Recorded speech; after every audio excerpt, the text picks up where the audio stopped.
Hello students, good morning all of you. మనకి 5th యూనిట్లో last topic ఏంటి? Simple interest and compound interest. అంటే ఇవి రెండు కూడా సెపరేట్గా ఉన్నాయి, కాకపోతే నేను మీకు కలిపి చెప్పేస్తున్నాను. It is very very easy అనమాట. అందరూ చాలా కష్టపడుతూ ఉంటారు, బాబోయ్ ఈ వడ్డీ లెక్కలు చేయలేము అది ఇది అని చెప్పి. బట్ ఇక్కడ చాలా ఈజీగా నేను మీకు చెప్తున్నాను. సాధారణ వడ్డీ మరియు చక్రవడ్డీ.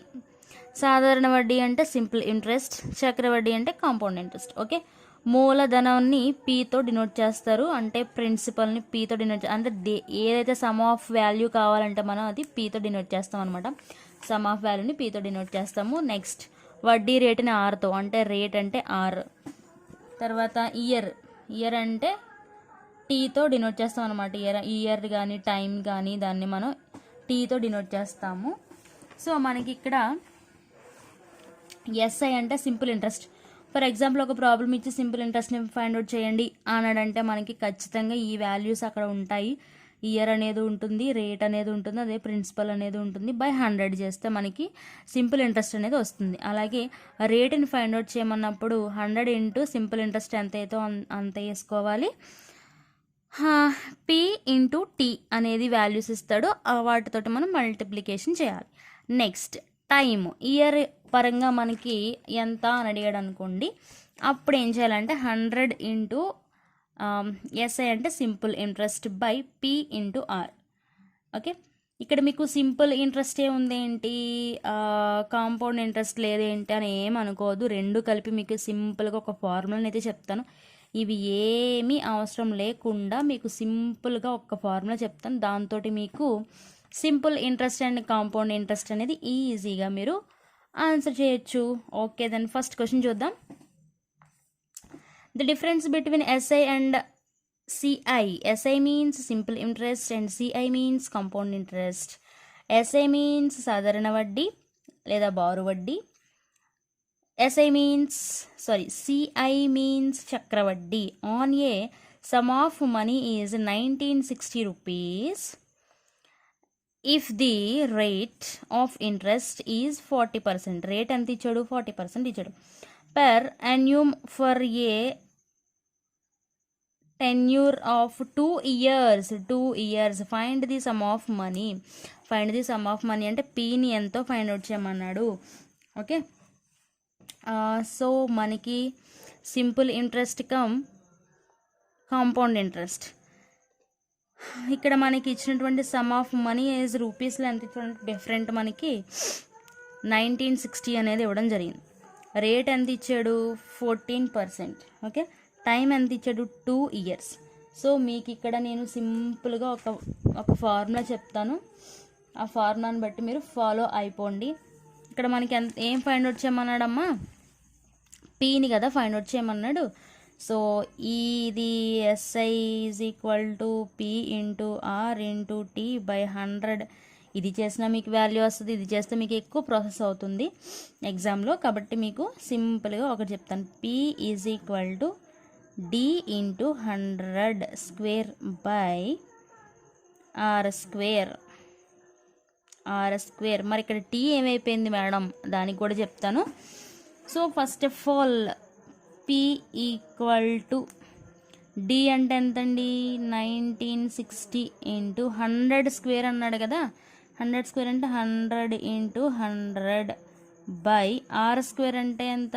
14 ఇంటూ 14. ఈ 14 ఇందులో ఎన్నిసార్లు పోతుందో క్యాన్సిలేషన్ చేయండి. 2 times పోతుంది. 2 7s 14,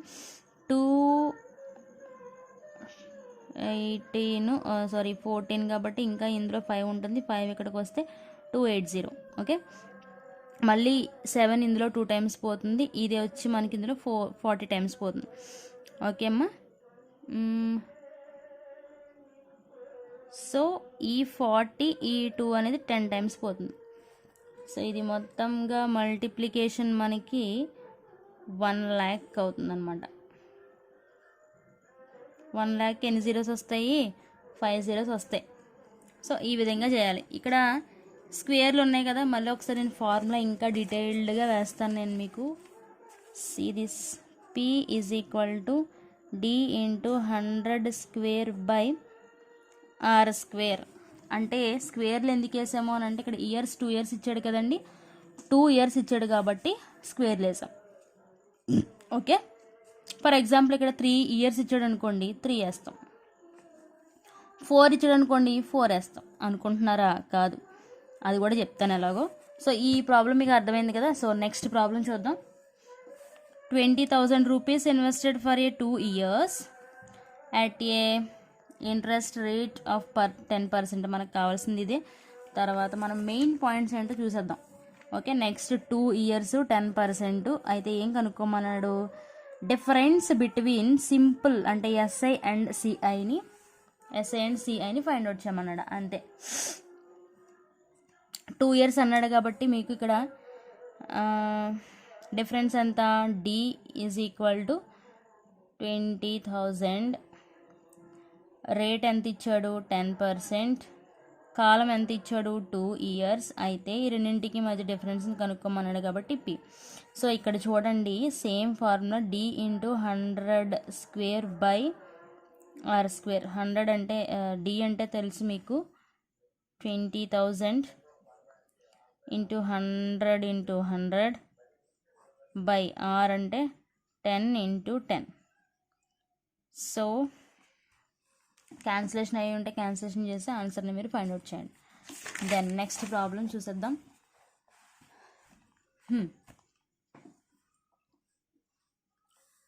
the difference both SI and CI on a some of money is 155 rupees. If the rate of interest in 10%. మనకు కావాల్సింది ఇది దొరికేసింది. నెక్స్ట్ మనకు కావాల్సింది 3 ఇయర్స్ ఒకటి దొరికేసింది. కాబట్టి 3 ఇయర్స్ కాబట్టి ఫార్ములా ఏంటో చెప్తానన్నాను కదా. ఇప్పుడు ఎంత కనుక్కోవాలి? సమ్ ఆఫ్ మనీ అంటే పి కనుక్కోవాలి, ప్రిన్సిపల్ ఎంత కనుక్కోవాలి. సో డి ఇంటూ 100 క్యూబే వేస్తామండి. ఇక్కడికి వచ్చేసరికి స్క్వేర్ అలానే ఉంటుంది, 300 ప్లస్ ఆర్. 3 ఇయర్స్ వచ్చినప్పుడు పవర్స్లో మనకి ఇక్కడ 3 వస్తుంది, ఇక్కడ 2 ఉంటుంది. ఇక్కడికి వచ్చేసరికి 300 ప్లస్ ఆర్. సో దీంట్లో డినోట్ చేద్దాం. ఇప్పుడు డి అంటే ఎంత? 155 into 100 into 100 into 100 by r అంటే 10% కాబట్టి 10 ఇంటూ 10. ఇక్కడ 300 ప్లస్ ఆర్ అంటే 10 కాబట్టి 10 రాస్తాం. Is equal to 155 into 100 into 100 into 100 by 10 into 10 ఎంతమ్మా? 100. ఇప్పుడు 300 ప్లస్ 10 అంటే 310. ఓకే, ఈ 100 క్యాన్సిల్ అయిపోయింది, ఈ 10 క్యాన్సిల్ అయిపోయింది. 30 వన్స్ ఎంత అవుతుంది అని అంటే ఇక్కడ మనకి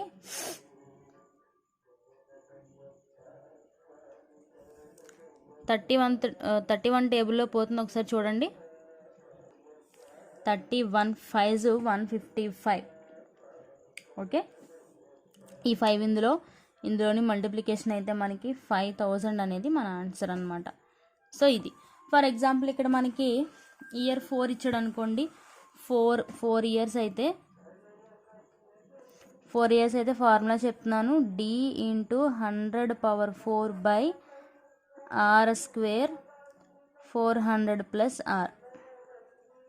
ఓకే, 5 ఇయర్స్ అయితే P equal to D into 100 power 5 by are square into 500 plus R. Okay, so ఈ విధంగా మీరు ఇంట్రెస్ట్ అనేది ఈజీగా మీరు ఫైండ్ అవుట్ చేయొచ్చు అనమాట. సో ఇవి ఎలా ఉంటాయి ఏంటో అని టెన్షన్ పడ్డారు కదండి, అందుకే నేను చాలా సింపుల్గా మీకు చెప్పాను. సో ఇక ఒకసారి ప్రాబ్లమ్స్ చూసుకుని మీరు ఏమడిగాడో దాన్ని బట్టి చేయండి. సాధారణ వడ్డీ అంటే సింపుల్ ఇంట్రెస్ట్ అడిగాడు, సరళ వడ్డీ అన్నా కూడా సింపుల్ ఇంట్రెస్టేనండి, టెన్షన్ ఏం లేదు. సాధారణ వడ్డీ అన్న సరళ వడ్డీ అన్న కూడా ఒకటే. ఓకే,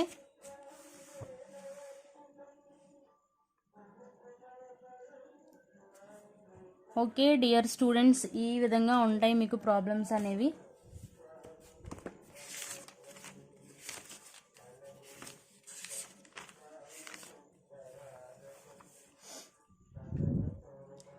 సో ఎగ్జామ్స్కి ఇంకా ఎన్నో రోజులు లేదు కాబట్టి జాగ్రత్తగా ప్రిపేర్ అయింది. 2 years అడిగాడు కాబట్టి మీరు ఆ ఫార్ములాని యూస్ చేసి చేయొచ్చు.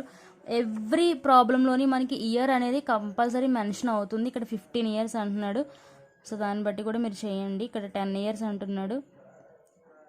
సో ఇక్కడ పర్సంటేజ్ ఎంత అడుగుతున్నారు, రేట్ పర్సంటేజ్ పర్ ఇయర్కి అడుగుతున్నాడు. ఇక్కడ 4 years, ఇక్కడ చూస్తే 4 years. సో ఈ విధంగా ఉంటాయన్నమాట ప్రాబ్లమ్స్ అనేవి. So I wish you all the best to all the students for AS exam, analytical skills ఎగ్జామ్కి అందరికీ ఆల్ ద బెస్ట్ చెప్తున్నాను. హ్యాపీగా చక్కగా రాయండి, అందరూ పాస్ అవ్వండి.